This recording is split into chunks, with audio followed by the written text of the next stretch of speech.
Ó, o vídeo que nós vamos assistir aqui agora é um vídeo que nós vamos, ver um caso japonês. Agora não sei se a gente pode dizer caso criminal, eu considero caso criminal, que envolve, enfim, trabalho.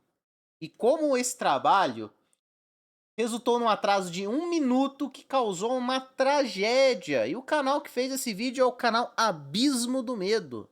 Então vamos dar uma olhada. Bora.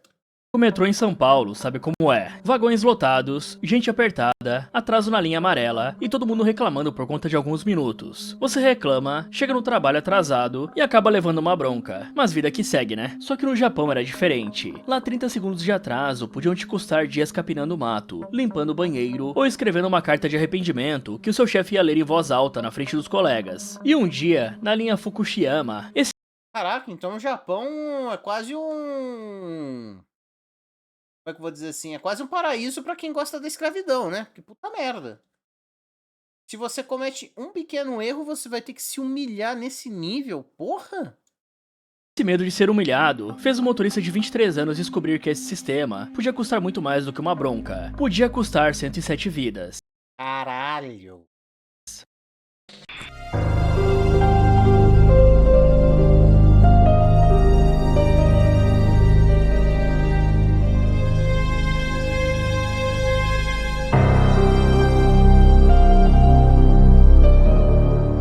Na manhã do dia 25 de abril de 2005, em Osaka, no Japão, Ryujiro Takami acordou às 6 da manhã. E tem um detalhe, nesse dia ele estava fazendo 23 anos, e mesmo sendo aniversário dele, o cara tinha exatos 21 minutos para estar no Hanaten Office, de uniforme e pronto para pegar o trem 5418M. A chamada era às 6h21, mas tinha um porquê desse aperto. Na noite anterior, ele tinha terminado o turno às 23 horas, dormiu apenas 5 horas, e antes do Takami bater o ponto naquela noite, os colegas de trabalho estavam tendo aquela conversa que todo mundo na empresa tinha. Quem é que ia conseguir dormir mais essa noite? Quem ia ter que acordar às 4 da manhã? E quem é que estava ferrado? E por conta dessa rotina apertada, Takami não tinha nem tempo para tomar banho antes de sair, e os colegas dele também não tomavam. Eles próprios contaram para a imprensa depois. Todo mundo na Hanaten Office tinha aprendido a sacrificar o banho da manhã para ganhar uns 10 minutos. Então ele tomou o café em pé, saiu de casa, bateu o ponto e respondeu a chamada no horário. Para o motorista de trem da JR West, aquela era uma manhã normal. Cara, não consegue. Nossa, imagina. Isso daí é o sonho de todo coach de produtividade, né? Ou melhor, de todo seguidor de coach de produtividade. De ter um trabalho tão apertado de tempo que você vai ter que sacrificar o seu banho para você conseguir trabalhar mais. Daí é o sonho molhado dos coaches de produtividade. No Japão, se o trem ou o metrô atrasar, você pode pedir para a empresa uma declaração de atraso. E se você for demitido por isso, a empresa de metrô, trem tem que resolver. Ué, se já tem a declaração, não tem por que atrasar, uai. Atrasar não tem por que demitir. Não faz sentido uma porra dessa. E não faz sentido também a empresa de metrô e trem ter que resolver esse BO. E olha galera, eu já tive essa rotina parecida de dormir umas 5 horas por dia. Eu imagino que alguns de vocês também devem ter tido. Ou Alegria e muita diversão. Eu já tive, não recomendo, é uma merda. estão tendo, né? E essa é uma parada que bagunça a cabeça de qualquer um, né? Aos 23 anos, Ryujiro Takami tinha 11 meses de função como motorista. Antes disso, ele tinha sido um condutor, o cara do último vagão. Luquita, patrões, Luquita, patrões sempre acham motivo. Patrão filho da puta existe em todo o continente. Trabalhadores do mundo, univos. Que abre a porta e anuncia a parada. Agora, como motorista, ele era o cara que respondia se o trem chegasse atrasado. E o sistema da JR West em torno desse chegar atrasado tinha até nome. Se chamava Nikin Kyoiku. Na tradução literal, significa dia de educação de turno. O nome em si soa quase educacional, né? Só que na prática era outra coisa. Quando o motorista atrasava, e o atraso ali não era um atraso de 5 minutos como aqui, eram coisas como passar do ponto da plataforma e ter que dar marcha ré com um trem inteiro para os passageiros descerem. Era chegar alguns segundos depois do horário marcado, qualquer coisa fora da régua. Por qualquer uma dessas, ele era retirado do horário normal e mandado pro Ninkin Kyokyu. A duração disso, ninguém te avisava antes. Podia ser uns dias, uma semana ou até mais. E o que você fazia lá? Bom, capinava mato no jardim da empresa, limpava banheiros e copiava à mão, em letra de forma, o manual da empresa inteiro. E depois disso, ainda tinha a carta de arrependimento, que o seu chefe lia em voz alta na frente dos seus colegas, pra você admitir o erro, pra você jurar que não ia repetir. Tudo Nossa, imagina se esse tipo de merda acontecesse no Brasil. Para e pensa, tipo, sei lá, um funcionário faz uma merdinha, uma merda pequena, vai. Prejudica a empresa? Prejudica, mas ainda assim é uma coisa pequena, tipo, não é algo que matou alguém, por exemplo, é só um acidente. Um atraso, vai. Um atraso e não matou ninguém, foda-se. Aí o patrão vai lá, ele te faz escrever uma carta de desculpa, basicamente, e o patrão vai ler a sua carta de desculpas pra todo mundo. Imagina, o patrão lendo seu pedido de desculpas que você escreveu por livre e espontânea pressão pra todo mundo do teu setor. Cara, isso é o ápice da humilhação, pô. Assim, não temos muito o que comentar mais sobre isso. É o ápice da humilhação, carai. Nossa, mas isso no Brasil ia dar um processo trabalhista tão gostoso. Isso com uma bronca alta e humilhação na frente de todo mundo. E galera, isso não era um treinamento, era praticamente tortura psicológica. E pra você ter uma ideia da escala do negócio, só no setor ferroviário da JR West, em um ano fiscal, foram 1.182 sessões de Nikin Kyokyu. E o Takami, nos 11 meses dele como motorista, já tinha ido 3 vezes pro Nikin Kyokyu. A última vez tinha sido 10 meses antes daquela manhã de 25 de abril. Ele tinha ultrapassado a plataforma de estação Itami em 100 metros. Não bateu ou machucou alguém, só passou do ponto. E mandaram ele pro Nikin Kyokyu. Ele ficou 13 dias capinando, copiando o manual à mão e escrevendo uma carta de arrependimento. E quando ele voltou pro depósito da Hanaten, ele desabafou com os colegas. Falou que até para ir pro banheiro precisava pedir permissão, que copiava o lema da empresa o dia inteiro, sem entender o que estava copiando. Falou que se errasse mais uma vez, iam tirar ele da função de motorista. E numa hora ele chegou a chorar, dizendo pros colegas o seguinte: que merda, eu nunca mais vou ultrapassar. Nunca. E isso não era impressão dele. O Caralho, mano. Oh, mas, nossa, por isso que a galera do Japão tá com a saúde mental fudida. Assim, a gente já tá numa saúde mental na merda. Sim, estamos com a saúde mental completamente fudida também. Não estamos muito atrás disso, não. Mas no Japão, rapaz. Assim, no Japão, qualquer merda que tu vai fazer lá é uma pressão desgraçada. Eu tô vendo aqui a mensagem da Chokes, mas jogar no Fasco é salvação mesmo. Tipo assim, acho que a pessoa simplesmente chega num ponto que ela não aguenta mais. Que tipo assim, tá, beleza, o inferno deve ser mais tranquilo do que aqui. Cara, que bizarro que é lá no Japão, cara. Assim, eu não sou um fã do Japão, vocês sabem. Mas, meu Deus do céu.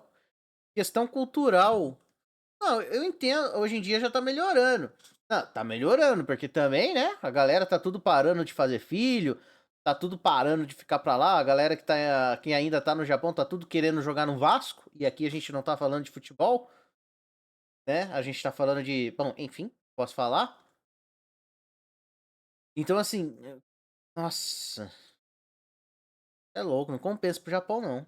sistema era apertado de propósito. Nos 3 anos antes do acidente, a JR West tinha reduzido a margem entre as estações Takarazuka e Yamagasaki de 71 para 28 segundos. Aqui no Brasil, 1 minuto de atraso não é nada. Lá 30 segundos já era motivo para ir parar no Nikin Kyoku. E galera, vocês conseguem imaginar isso? 30 segundos de atraso, virando 13 dias capinando o mato, copiando o manual à mão e escrevendo uma carta de arrependimento pro chefe te humilhar na frente de todo mundo. Isso tudo em 2005, né? Parece mais um castigo de internato dos anos 50. E não um trabalho de um motorista de trem. Imagina só como tava a cabeça do Takami todo dia. Saber que se errar de novo, iria voltar pra esse limbo. Mas naquela manhã, às 9h03, o Takami já estava no posto dele, quando o trem partiu para Takarazuka com 15 segundos de atraso. Isso era pouco, mas o suficiente para deixar ele tenso. Às 9h14, numa parte da linha perto da estação Kashima, o Takami passou direto por um sinal vermelho. Não era pra estar passando ali. O sistema automático do trem, o ATS, ativou e puxou o freio sozinho. O trem parou em emergência no meio do trajeto. Pelo manual, Takami era obrigado a reportar isso pro controle, pegar o rádio e falar: eu passei o sinal vermelho, o ATS me parou. Mas reportar significava abrir um inquérito. E aí vocês já sabem, né? Fazendo isso, ele ia parar no Nikin Kyoiku. O Takami não reportou. Ele continuou a viagem. Às 9h16, na estação Itami, Takami freou tarde. O trem passou da plataforma em 72 metros, 3 vagões inteiros além do ponto onde ele devia parar. E ele ia pra esse programa educacional aí fácil. Ia ser papo de ficar semanas e ainda por cima não ia ser mais motorista. Fui procurar sobre Ninkin Kyoiku. Após o desastre, o programa foi fortemente investigado e reformulado devido a uma onda de processos judiciais por abuso psicológico e condições de trabalho degradantes. Caralho, pra isso acontecer no Japão, puta merda. Para deixar os passageiros entrarem e saírem, o Takami teve que dar marcha ré. É o que eu falo. Pra muito patrão, isso é o sonho do que os funcionários fazem, né? O de você trabalhar fazendo várias coisas, carpinando lote, em qualquer errinho. É o sonho de muito patrão, gente. Daí. Com o trem inteiro. E quando enfim ele partiu de Itami, o atraso total já era de 1 minuto e 20 segundos. Foi nesse momento que ele pegou o telefone interno do trem e ligou pro condutor Masatoshi Matsushita, que estava no último vagão. A conversa entre os dois foi curta, mas tem uma gravação. 車掌さん、車掌さん、聞こえますか？伊丹で大きく止まり位置を。 Em Itami eu passei muito do ponto de parada. Ai, caralho, a mensagem tá na frente. Calma lá. Merda. 過ぎてしまいました。何メートルぐらい行きましたかね。結構行きましたよ。70メートルぐらい。指令に伝えるとき、もうちょっと縮めていってもらえませんかね。8メートルぐらいってお願いできますか。私のミスを見逃してもらえませんか。お願いします。車掌さん。ねえ、車掌さん。アナウンスお願いします。何があったんですか？乗り換えに間に合わないんですけど。お客様にご迷惑をおかけしております。ただいま、伊丹駅で停止位置を行き過ぎてしまったため、列車が遅れています。誠に申し訳ございません。指令 5418M です。伊丹で停止位置を約8メートル過ぎました。 O Takami pediu o impossível. Ele falou pro Matsushita, quando você reportar pro controle, fala que o trem passou. Parece áudio do exame de proficiência. O áudio parece muito aqueles áudios de prova de escola de idiomas. Um pouco do ponto. Diz que foi só 8 metros, e não 72. Pra vocês entenderem o que isso significa, o Matsushita era o cara responsável por passar o aviso pro controle. Se ele dissesse 72 metros, o Takami ia direto pro Nikin Kyoiku, a quarta vez em 11 meses. Se ele dissesse 8 metros, era um erro pequeno, talvez uma bronca, ou até mesmo não ia acontecer nada. O Matsushita travou, não respondeu o pedido na hora. Um passageiro estava batendo na janela dele, pedindo pro Matsushita pegar o microfone e pedir desculpas pelo atraso. O Matsushita pediu desculpas, voltou pro rádio e aí ligou pro controle. E nessa ligação, o Matsushita relatou: o trem passou da plataforma em 8 metros. O Matsushita inventou uma mentirinha para defender o colega. E enquanto o Matsushita estava no rádio cobrindo, o Takami fez o que qualquer um faria na cabeça dele naquele momento. Acelerou. Então, no trecho seguinte, onde o limite era 90 km por hora, ele pegou 120. Acelerou no próximo, onde o limite era um pouco menor. Ele... Nossa. Sonic é o meu amigo.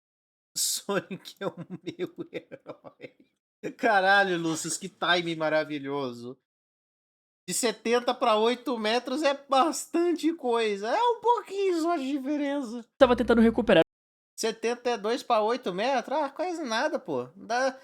Nem dá pra ver a diferença. Os 80 segundos perdidos antes da próxima estação, antes de chegarem em Yamagasaki. E quando o trem começou a se aproximar da curva entre Tsukaguchi e Yamagasaki, que era uma curva fechada, com um raio de 304 metros e o limite de 70 km por hora, o Takami ainda estava acelerando. Então, às 9 horas, 18 minutos e 54 segundos, 4 segundos antes do impacto, o Takami percebeu que não ia conseguir fazer a curva e acionou o freio.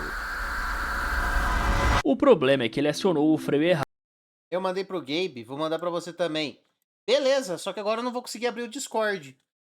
Existem dois tipos de freio numa cabine de trem. O freio de serviço, que é o normal, e o freio de emergência, que é aquele que você usa quando vai dar merda. O Takami usou o de serviço. E ele fez isso porque o freio de emergência gera um relatório oficial automático. E um relatório oficial puxava de novo o Nikin Kyoikyu. O trem 5418M entrou na curva a 116 km por hora. A curva era para ser feita a 70. Estudos depois mostraram que qualquer coisa acima de 100 quanto que tava? km por hora. A curva era para em 5418M, entrou na curva a 116 km. 116 km por hora numa curva que tem que ser feita a 70 quilômetros por hora? Meu Deus do céu.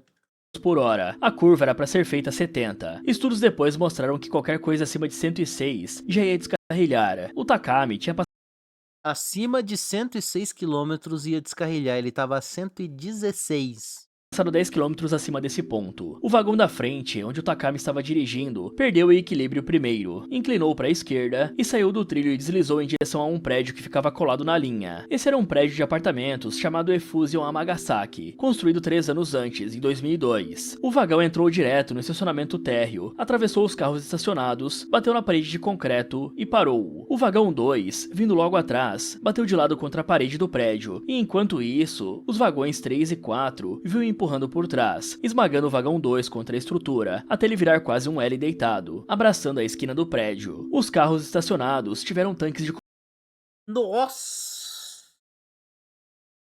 Nossa senhora! Irmão, que porra é essa?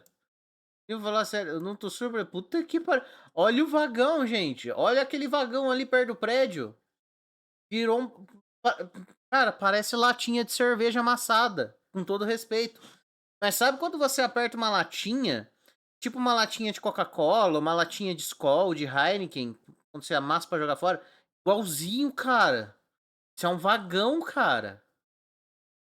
Puta que pariu. Não é à toa que mais de 100 pessoas morreram nessa porra, né? Puta que pariu. combustível rompidos no impacto. O socorro chegou 6 minutos depois. Mais de 1000 pessoas atuaram no resgate. Tinham bombeiros, polícia, forças de autodefesa do Japão. Por ironia do destino, tinha um hospital por perto. O problema é que esse hospital pertencia à mesma empresa, a JR West. Pelos relatos da época, sobreviventes começaram a ser levados para lá, e o hospital teria recusado os primeiros casos, justificando que não era uma unidade de emergência. E galera, dá pra ver como essa empresa operava com uma ótica perversa, né? Ela torturava os próprios empregados, e ainda por cima recusava atendimento em uma tragédia. E enquanto isso, do Meu Deus do... Capitalismo!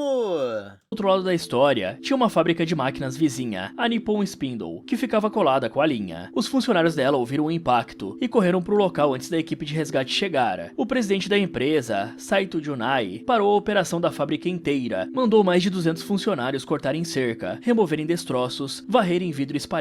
Nossa, pra vocês verem, tipo, a empresa de máquina mandou os funcionários lá ajudar no resgate. E a empresa, que é a mesma que o metrô bateu, né? Não quis atender a galera no hospital. Sim, eles tinham um hospital lá que era que poderia atender, receber os feridos, eles recusaram atendimento. E uma empresa de máquinas foi lá e designou os funcionários para ajudar nos resgates. Uma sobrevivente lembrou anos depois. Os tios de uniforme de trabalho chegaram antes do resgate, organizaram a galera e fizeram o que tinha que ser feito. A Nippon Spindle ganhou o prêmio Kikuchi-kan por isso, um reconhecimento japonês importante, dado a quem faz uma contribuição grande para a sociedade. Então, uma fábrica qualquer, seria uma obrigação com aquilo, fez mais pelas vítimas do que o hospital da própria JR West. No total, eram mais de 600 pessoas no trem naquela manhã, 107 morreram. Caralho, 107 pessoas morreram. 562 ficaram feridas. E Ryujiro Takami, de 23 anos, foi um dos 107. Ele morreu na cabine do vagão 1, junto com mais da metade dos passageiros que estavam ali. O cara tinha acordado aquele dia, preocupado em pular o banho para ganhar 10 minutos, e terminou aquela manhã matando 106 pessoas, e morrendo no mesmo segundo. Mas o mesmo vagão do Takami tinha um rapaz de 18 anos, chamado Ryusuke Yamashita, um estudante recém-admitido na Universidade de Kinki. Ele pegou o trem naquela manhã na estação Eitami, naquela mesma onde o Takami tinha passado do ponto, e escondeu no rádio com Matsushita. O Ryusuke não morreu. Ele ficou embaixo dos destroços do vagão da frente por 18 horas. Quando os bombeiros chegaram até ele, acharam que ele já tinha partido, mas o cara ainda estava lá, consciente, com as 2 pernas esmagadas. No hospital, o Dr. Tamakatsu considerou amputar as 2 pernas dele. Era o caminho mais seguro para evitar uma síndrome de esmagamento, que podia matar nos primeiros dias. Mas ele não amputou, e falou para a família que talvez o Ryusuke nunca mais andasse direito. O pai do Ryusuke, o Masami, deu uma entrevista anos depois. Ele falou o seguinte: quando eu voltava para casa, ia no quarto do meu filho, tinha as calças dele, os sapatos, e eu pensava que talvez ele nunca mais fosse precisar dos sapatos. A mãe, a Misai, falou em outro depoimento que a parte mais dura era não conseguir dizer "força, filho", porque não fazia sentido pedir força para quem não tinha mais como reagir. O mesmo sistema matou um e esmagou o outro. Em 2011, 6 anos depois do acidente, o juiz Satoshi Nakamura, do Tribunal Distrital de Osaka, decidiu que o Nikin Kyokyu era ilegal, que era inapropriado como forma de educação. A J.R. West admitiu no próprio relatório. Por que será que seria ilegal uma porra dessa, né? Por que será? Por que será, né? Tortura psicológica que fez um cara simplesmente não acionar o freio de segurança por medo de ir para uma espécie de, enfim, campo de concentração, querendo ou não, né? Puta que pariu, cara. Por que será que essa merda virou ilegal? Oficial, que culpar a pessoa por tudo, fazia o pessoal esconder os erros e dar desculpas em vez de prevenir. A empresa foi obrigada a pagar 6,2 milhões de iene a 61 funcionários humilhados pelo sistema. O mesmo sistema tinha matado 107 pessoas naquela curva, mas para a justiça, só os 61 ainda vivos contaram como vítimas dele. O Takami acelerou para 116 km por hora numa curva de 70, e a pergunta do porquê tem duas respostas possíveis. A primeira é a explicação fácil que todo mundo aceita. A segunda exige olhar para a cultura da empresa, e a diferença entre elas muda como você vê essa história. A primeira é a banal, erro humano. Um cara cansado, com 5 horas de sono, distraído pela ligação com Matsushita, acabou perdendo a noção da velocidade. A segunda é a sistêmica, o medo do Nikin Kyoiku. O Takami já tinha ido 3 vezes em 11 meses. Ele sabia que esse dia ia render a quarta, e acelerou para não precisar se explicar para ninguém. E tem um detalhe que decide entre as duas. 4 segundos antes da curva, o Takami percebeu que estava rápido demais e acionou o freio errado, o de serviço em vez do de emergência. Se fosse só o cansaço, ele teria puxado o freio de emergência sem pensar, mas o Takami foi treinado por 11 meses a temer o freio de emergência. Cada uso daquele freio puxava um relatório, e o relatório puxava o Nikin Kyoiku. Quando ele percebeu que ia bater, o medo já tinha tomado a decisão por ele. O Takami perdeu a vida para evitar 13 dias capinando mato, e levou mais 106 pessoas junto com ele. E bom, vocês devem estar achando que com essa cultura de terror psicológico, alguém pagou pela morte dessas 107 pessoas, certo? Acontece que ninguém foi punido como devia. O CEO da J.R. West, o Masao Yamazaki, foi acusado em 2009. Em 2012, inocentado. Os outros Rapaziada, é pra ver. A galera gosta de falar que não, a justiça brasileira é uma merda, a justiça de outros países é melhor. E pipipi, popopó, né? Ai, nossa, Brasil é uma merda. Bom é o Japão, bom é Estados Unidos. E pererê pão duro. Ih, porra nenhuma, lá também é tudo assim. Uma coisa a gente tem que admitir, um erro eles mudam as coisas mudam as coisas, em outros lugares nem com milhares. Será que mudou mesmo? Porque, assim, espero que ainda continue sendo ilegal, mas a gente viu que esse CEO da J.R. West aí, ele deveria ser punido. Não só ele, como todos os superiores da época.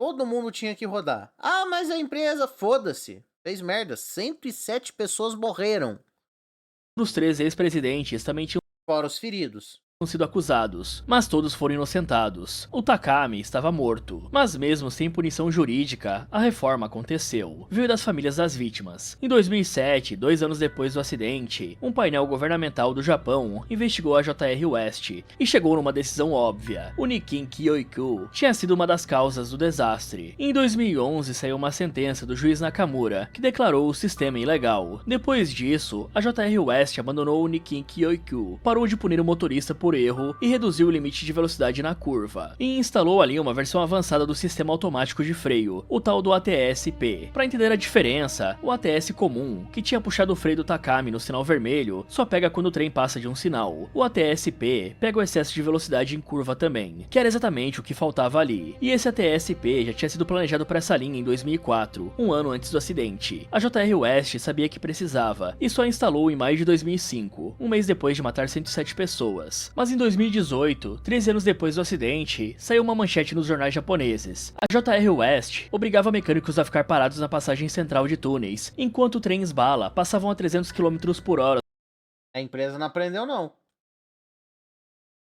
A empresa continuou fazendo merda com os funcionários. sobre as cabeças deles, e a empresa chamava isso de treinamento de segurança. Hoje, mais de 20 anos depois do acidente, mais de 70% dos funcionários da JR West entraram na empresa depois daquele dia. A maioria nem viveu a tragédia que matou 107 pessoas. Mesmo assim, a empresa que eles herdaram ainda funciona com a mesma lógica de pressão. A reforma trocou de nome. A cultura, no fundo, ainda ficou. Mas pra quem tava no trem naquele dia, a vida não foi mais a mesma. O Ryusuke Yamashita ficou no hospital 10 meses. Saiu em fevereiro de 2006 de muletas, com sequelas permanentes nas duas pernas, com um risco aumentado de câncer de pele nas cicatrizes segundo os médicos, e começou a viver o que ele chamou anos depois de uma segunda vida. Em 2022, 17 anos depois do acidente, o Ryusuke casou. A esposa dele, a Nao, tinha decidido antes de aceitar o pedido. Ela disse que não dava pra ele carregar isso sozinho. No dia do casamento, ele entrou no salão com a mãe ao lado, caminhando devagar, no novo ritmo dele, com a mãe segurando o braço dele e chorando. Numa parte da gravação, a Misae fala uma frase pra câmera baixinho.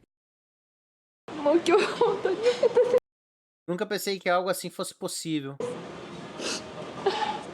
No discurso dos noivos, o Ryusuke agradeceu a família e os amigos e falou uma coisa pros convidados. Obrigado por se ajustarem ao meu ritmo lento de caminhada. Em abril de 2023, 18 anos depois do dia, o Ryusuke voltou na curva. Ele foi lá com a Nao, falou com a equipe que estava fazendo uma reportagem. Vivi 18 anos antes do acidente, e agora já vivi mais 18 anos. Sinto que estou na minha segunda vida. Mas o caso teve outra história em paralelo, e ela começa antes do acidente. Yuki Arakawa era noiva do Takami. Ela estava com ele há anos, namorando desde a adolescência, dividindo um apartamento em Osaka. Eles iam casar no papel no feriado de maio, dali a poucas semanas. O acidente foi em 25 de abril, e como nunca se casaram, a JR West se recusou a tratar a Yuki como família. Ela não recebeu condolências oficiais, muito menos uma indenização. O irmão dela, o Naoki, ficou anos negociando com a empresa, tentando arrancar pelo menos um pedido de desculpa oficial. A Yuki passou esses 13 anos chorando pelo Takami sozinha. A empresa nunca admitiu que tinha culpa no que tinha acontecido com ela. Em 15 de outubro de 2018, 13 anos depois do dia, a Yuki não aguentou mais e se foi. Ela deixou um bilhete pra mãe e pro irmão. Falava do ódio pela JR West, que tinha tirado tudo dela, e terminava com uma última frase pra família: lutem por mim. Em 2021, 3 anos depois, a JR West finalmente reconheceu que a morte da Yuki também tinha sido por conta do acidente. E é surreal como uma empresa causou tantas mortes e simplesmente saiu ilesa de tudo isso. 107 pessoas morreram naquela curva no dia do impacto. A Yuki é a 108ª, só que essa morte demorou 13 anos para chegar. O Ryusuke é um dos que sobreviveu, e o trem 5418M, depois daquele dia, nunca mais existiu. A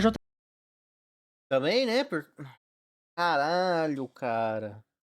JR West aposentou o número permanentemente, em silêncio. Nenhum trem da JR West desde 2005 carrega esse número. O sistema queria 30 segundos para parecer pontual. Em troca, criou um motorista que tinha mais medo de um relatório do que bater um trem. Por causa de 30 segundos, 107 pessoas morreram naquele dia, e uma 108ª 13 anos depois. Hoje em Amagasaki, todo dia 25 de abril, às 9 horas e 18 minutos, alguém faz silêncio. Pelo Takami, pela Yuki e pelas 106 vidas que aquela curva levou, pelo Ryusuke e por todos os outros que sobreviveram. No fim, 30 segundos custaram 108 vidas. Muito obrigado por assistir e até o próximo. Bom vídeo. Bom vídeo. Meu Deus do céu, que empresazinha desgraçada, hein? Meu Deus do céu, hein, chat? Puta merda. Puta merda. Não é possível. É que assim, o que eu vou falar aqui é completamente no chutômetro, tá? O que eu vou falar aqui, eu não tenho certeza de nada. O que eu vou falar aqui é puro achismo. Mas eu não ficaria surpreso se os cabeças da JR West tivessem uns contatos de gente importante, vamos assim dizer, lá dentro da política, ou até mesmo dentro do Ministério Público Japonês, que deve ter outro nome, eu não ficaria surpreso.